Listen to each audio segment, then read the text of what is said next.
এরপরে প্রশ্ন হলো, শোনা যায় যে কোনো কিছু খাওয়া বা পান করার সময় গোপে লেগে গেলে সে খাবার বা পানীয় গ্রহণ করা হারাম কিংবা মাকরুহ। এটা কি সত্য?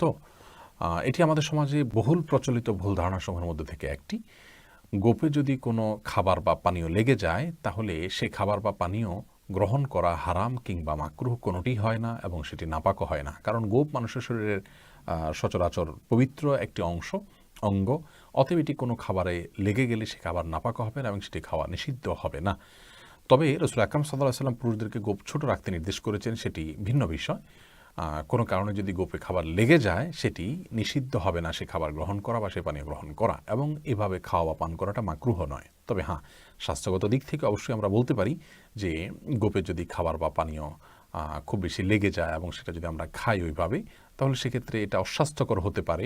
গোঁফে জীবাণু লেগে থাকতে পারে, ধুলাবালি লেগে থাকতে পারে, সেটি আরেকটি বিষয়। কিন্তু শরিয়া দৃষ্টিকোণ থেকে গোঁফে খাবার লেগে গেলে, পানীয় লেগে গেলে সে খাবার বা পানীয় গ্রহণ করতে কোনো অসুবিধা নেই।